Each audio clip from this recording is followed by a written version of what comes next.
ಓದಿ ಬರೆಯೋ ಕಾಲದಲ್ಲಿ ಆಡಿ ಮಣ್ಣು ಹುಯ್ಕೊಂಡರು ಎಂಬ ಗಾದೆಮಾತು ಸೋಮಾರಿತನ ಮತ್ತು ನಿರ್ಲಕ್ಷ್ಯದ ದುಷ್ಪರಿಣಾಮಗಳನ್ನು ಎತ್ತಿ ತೋರಿಸುತ್ತದೆ.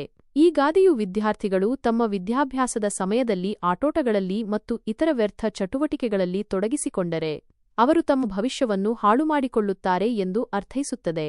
ಈ ಗಾದೆಯನ್ನು ವಿಸ್ತರಿಸುವುದಾದರೆ, ಓದಿ ಬರೆಯೋ ಕಾಲ ಇದು ವಿದ್ಯಾರ್ಥಿಗಳಿಗೆ ಜ್ಞಾನವನ್ನು ಸಂಪಾದಿಸಲು ಮತ್ತು ಉತ್ತಮ ಭವಿಷ್ಯವನ್ನು ರೂಪಿಸಿಕೊಳ್ಳಲು ಇರುವ ಸಕಾಲ.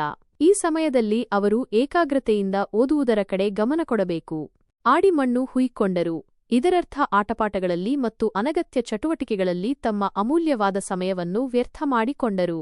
ಮಣ್ಣು ಹುಯ್ಕೊಂಡರು ಎಂಬುದು ತಮ್ಮ ಭವಿಷ್ಯವನ್ನು ತಾವೇ ಹಾಳುಮಾಡಿಕೊಂಡರು ಅಥವಾ ಮಣ್ಣು ಮುಚ್ಚಿಕೊಂಡರು ಎಂಬ ನಕಾರಾತ್ಮಕ ಪರಿಣಾಮವನ್ನು ಸೂಚಿಸುತ್ತದೆ. ಈ ಗಾದೆಯ ಹಿನ್ನೆಲೆ ಮತ್ತು ಅನ್ವಯ. ಹಿಂದಿನ ಕಾಲದಲ್ಲಿ ಗುರುಕುಲ ಪದ್ಧತಿ ಇತ್ತು. ವಿದ್ಯಾರ್ಥಿಗಳು ಗುರುಗಳ ಆಶ್ರಮದಲ್ಲಿ ರಹಿ ವಿದ್ಯಾಭ್ಯಾಸ ಮಾಡುತ್ತಿದ್ದರು.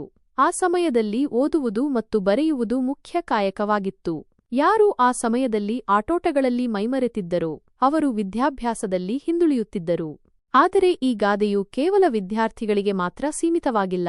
ಜೀವನದ ಯಾವುದೇ ಹಂತದಲ್ಲಿ ಒಂದು ನಿರ್ದಿಷ್ಟ ಕಾರ್ಯವನ್ನು ಮಾಡಬೇಕಾದ ಸಮಯದಲ್ಲಿ ಬೇರೆ ವಿಷಯಗಳ ಕಡೆ ಗಮನ ಕೊಟ್ಟರೆ ಅಥವಾ ಸೋಮಾರಿತನದಿಂದ ವರ್ತಿಸಿದರೆ ಅದರ ನಕಾರಾತ್ಮಕ ಪರಿಣಾಮಗಳನ್ನು ಅನುಭವಿಸಬೇಕಾಗುತ್ತದೆ. ಉದಾಹರಣೆಗಳು: ಪರೀಕ್ಷೆಯ ಹತ್ತಿರ ಬಂದಾಗ ಓದದೆ ಟಿವಿ ನೋಡುತ್ತಾ ಕುಳಿತರೆ ಪರೀಕ್ಷೆಯಲ್ಲಿ ಫೇಲಾಗುವ ಸಂಭವವಿರುತ್ತದೆ. ಇದು ಓದಿ ಬರೆಯೋ ಕಾಲದಲ್ಲಿ ಆಡಿ ಮಣ್ಣು ಹುಯ್ಕೊಂಡರು ಎಂಬುದಕ್ಕೆ ಉದಾಹರಣೆ. ಕೆಲಸದ ಸಮಯದಲ್ಲಿ ಬೇಜವಾಬ್ದಾರಿಯಿಂದ ವರ್ತಿಸಿದರೆ ಉದ್ಯೋಗವನ್ನು ಕಳೆದುಕೊಳ್ಳಬಹುದು. ಯುವಕರು ತಮ್ಮ ಭವಿಷ್ಯವನ್ನು ರೂಪಿಸಿಕೊಳ್ಳಬೇಕಾದ ಸಮಯದಲ್ಲಿ ವ್ಯಸನಗಳಿಗೆ ಬಲಿಯಾದರೆ ಅವರ ಜೀವನ ಹಾಳಾಗುತ್ತದೆ. ಹೀಗಾಗಿ ಪ್ರತಿಯೊಬ್ಬರೂ ತಮ್ಮ ಜೀವನದಲ್ಲಿ ಯಾವ ಸಮಯಕ್ಕೆ ಏನು ಮುಖ್ಯ ಎಂಬುದನ್ನು ಅರಿತುಕೊಂಡು ಅದರಂತೆ ನಡೆದುಕೊಳ್ಳಬೇಕು. ಸಕಾಲದಲ್ಲಿ ಮಾಡಬೇಕಾದ ಕೆಲಸವನ್ನು ಮಾಡದೆ ನಿರ್ಲಕ್ಷ್ಯ ವಹಿಸಿದರೆ ಭವಿಷ್ಯದಲ್ಲಿ ಪಶ್ಚಾತ್ತಾಪ ಪಡಬೇಕಾಗುತ್ತದೆ ಎಂಬುದೇ ಈ ಗಾದೆಯ ಆಳವಾದ ಸಂದೇಶ.